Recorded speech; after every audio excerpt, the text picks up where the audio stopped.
good morning mga kakwela. At ito ulit tayo para magbigay tayo ng isang reaction o opinion dito sa trending na naman ngayon, na isa na naman po nating kapwa Pilipino na nawala na naman sa sarili. Kapwa Pilipino na nahibang na naman. So ito ay napanood ko lang ko kanina, no, mga kakwela. At so parang may maling akong napanood sa video na to, at parang umapaw na ho ata sa kayabangan tong tao na to. Parang pwede silang magsila. Alam nyo, para sa akin pwede silang magtapat ni Rendon Labrador at siya, dahil sobrang yabang nilang dalawa. So ito, sa lahat mga kakwela, bago natin simulan, huwag nyo po sana kalimutan na mag-like, share, comment, and subscribe sa aking YouTube channel, at paki-share po sa Facebook account nyo, sa Messenger, sa mga kaibigan, kung gustuhin nyo lang naman, ha. At syempre, papalo na rin po ng Facebook page natin, J. Guevara. Yan. So, nandyan sa description yung link, kaya pakisuportahan na lang. So, ito, basahin muna natin ho yung sinabi nung mismong naka-vlog nito, no? Basahin natin yung sinabi niya para malinawan din tayo kung bakit naging ganito yung reaction ng lalaki na nasa video. So ito, mini stop sa Chino Roses, Makati. So Chino Roses, Makati po pala ito nangyari. Si kuyang naka-white. So si kuya yung naka-white, no, mamaya papanood ko sa inyo yung video, no. Si kuyang naka-white, obvious naman na nagpipaint sa loob ng mini stop. Dumikit siya sa parting bagong pintura, no, dahil sa hindi siya nag-iingat, sinisi niya ang stop. So para ma-gets nyo lahat, ito po yung clip. Oh my gosh! Ay, go! Oh my God! Sabi mo, sorry! Sorry! Ha? Sorry! 3.5 ko pantalong ko! Itong damit ko, puta kaya pagdating mo! Tapos papaninin mo sa bagong pintura! Wala kayong signage dyan! Na warning! Puta kaya! Bobo! Ano? Natawa naman ako? Oh my gosh! Ay, go! Oh my God! Oh my gosh!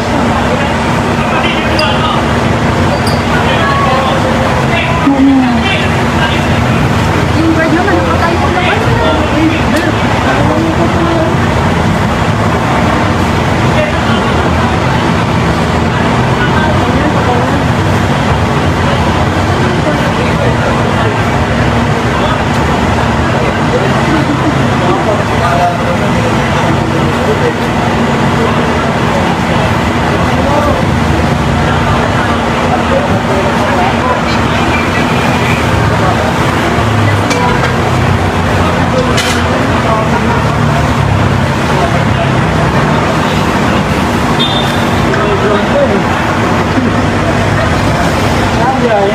So yan, napanood nyo na, no.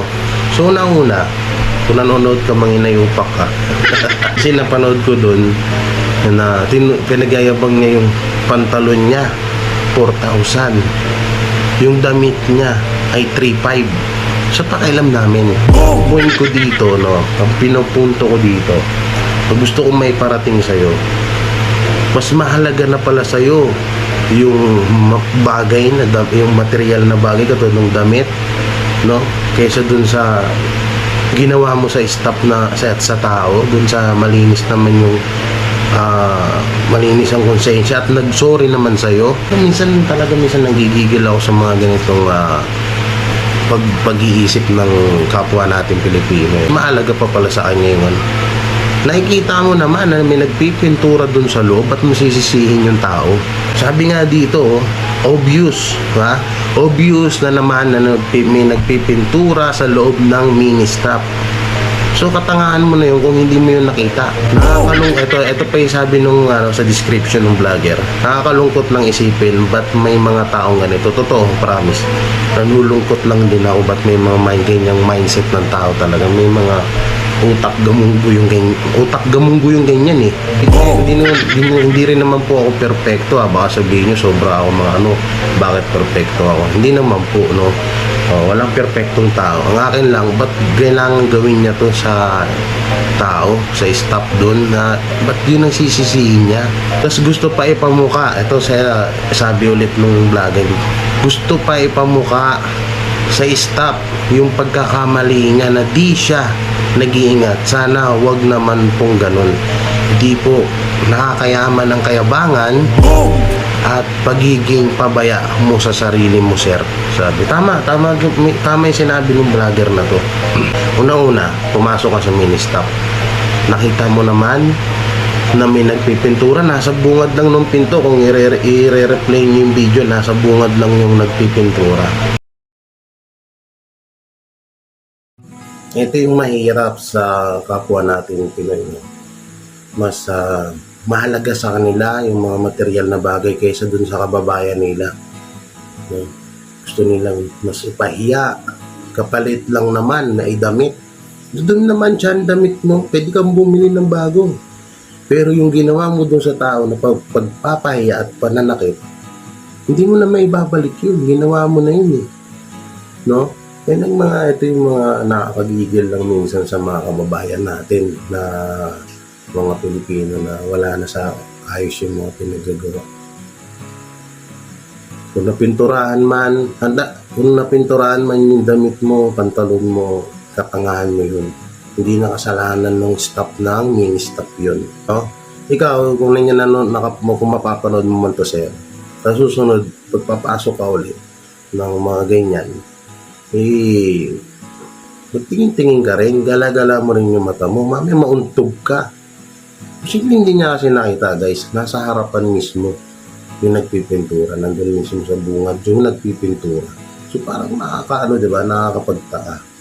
Di ko alam kung lasing to or baka nga lasing, siguro pwedeng lasing siya.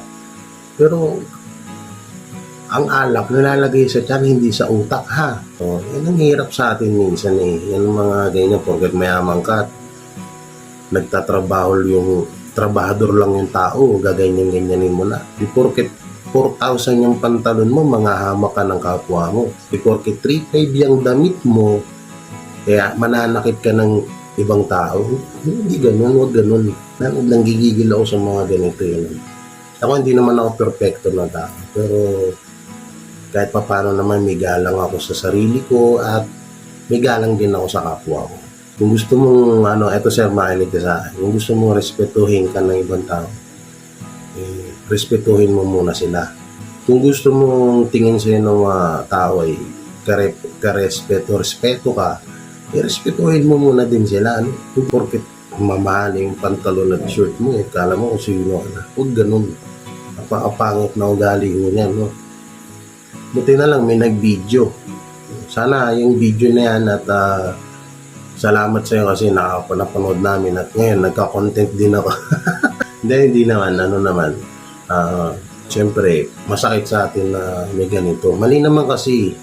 Tsaka nagsusori yung staff sa iyo, yung tao nagsusori, naririnig ko sa video. Ba't ayaw mong tanggapin? Sino ka ba? Ba't sobrang mo na ba? Bakit? Immortal ka ba na hindi ka tumatanggap ng sorry? Kung yung taas nga, pinapatawad tayo, ikaw na normal at ikaw ng tao ka lang, hindi ka marunong magpatawad. Paano pa kaya pag nakapagsuot ka ng mga halagang mga 100k na shirt or bag o 1 million na bag, dala-dala kang halagang 1 million na bag, iba. Ako kasi huwag ka na lumabas ng bahay. Huwag ka na lumabas ng bahay. Doon ka na lang sa inyo kasi mamaya madikitan ka ng mga ibang tao, magwala ka na naman. Parang parang bagay ito pagsamahin si Rendon Labrador, tsaka yung kapatid ni Rendon Labrador at itong lalaki na to kasi parehas silang may habang. Grabe sa panahon ngayon, mas importante pa sa kanila yung yung material na bagay kaysa dun sa dangal ng tao, kaysa dun sa kapwa nila Pilipino. May napanood nga ako noon, nagasgasan lang yung sasakyan. Nagasgasan lang po. Pero anong ginawa doon sa kababayan? Sinaktan niya. Napakababaw ho nun. Sasaktan mo yung kapwa mo Pilipino lang dahil lang sa nagasgasan ng bahagya yung sasakyan mo na hindi naman sinasadya. Sana huwag natin panatilihin yung mga ganitong pag-uugali kasi napakapangit po talaga. Biruin mo, dahil lang natalsikan lang yung damit mo, mananakit ka ng tao, papahiya mo yung tao na nagtatrabaho. Sa halagang, nandun na tayo sa point na mamahalin yung pantalon at short mo at hindi naman din kayang bayaran ng tao nagtatrabahador doon. Pasensya ka na, mamahalin talaga yung damit at pantalon mo at nadungisan ng pintura, pero kasalanan mo naman, pasensya ka na, no? Kami na nangingi ng pasensya. Pero sana isipin mo naman na yung sinisigaw-sigaw at tinulok-tulak mo yung kapwa mo Pilipino. Yung pantalon, pwedeng mabili ulit yan, pwedeng mapalitan yan. Yung damit mo, ganun din. Pero yung ginawa mo dun sa tao, habang buhay nang nakatatak sa isip niya yun. At habang buhay niya nang dadaling sa pagkatao niya yun. Minsan na talaga ako sa mga ganitong mga mindset ng mga kababayan natin. Wala na sa ayos talaga, promise. Porket 4, 5, 3, 5 sa suot-suot mong mga kagamitan manggaganyan ka na. Samantalang nangingi naman sa'yo ng sorry. Ako kaya banggain mo. Ay, joke lang. Grabe kasi, pag nga itong mga ganito, tutusin nga ako ginagawa itong video na to para dyan dito sa mga ganitong tao. Kasi pag pinabayaan mo ng pinabayaan to, dadami itong mga ganito mamimihasa ng mamimihasa. Alam mo kung nakikinig ka man, sir, sana naging okay naman kayo, nangingi ka ng pasensya. Pero sana huwag mo nang gawin ulit yan, nakakagigil ka. Nakakagigil ka sa punto na nangihingi na ng sorry sa yung tao at hindi naman sinasadya. At ikaw naman talaga yung pagkakamali na napadikit yung damit mo sa pader ng mini-stop na may bagong pintura. Parang ikaw pa yung galit. Hindi mo tinatanggap yung sorry. Sana sa susunod mo nang gawin kasi napakapangit. No? Yan. Sa mga gusto palang mag-comment, sa mga nanonood dyan, o mag-comment lang ho kayo dyan sa baba kung anong reaction nyo sa napanood nyo ngayon. So, hanggang dito na lang yung video natin yan. Maraming salamat sa pagsuporta nyo sa aking YouTube channel, J. Guevara.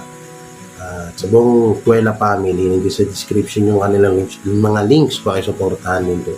At ayun, hindi kami nakapag-vlog ng buong Kuwela family kasi masama pa rin po yung pakiramdam ko. Kita nyo naman dyan rinig nyo naman sa video na medyo malat pa ho tayo. So, ayun. So, susunod, gawa pa kami ng mga good vibes video. So, ngayon, habang nagpapagaling ako, pag ganito lang muna tayo. At so, susunod, may gagawin pala ako dun sa babae na halos mura-murahin ang isang rider, no? Sa kadahilanan na pangit daw yung nadalang cellphone. So, abangan nyo po yan. Baka bukas sa mga upload natin. So, ingat kayo palagi. Keep safe and God bless. Peace out.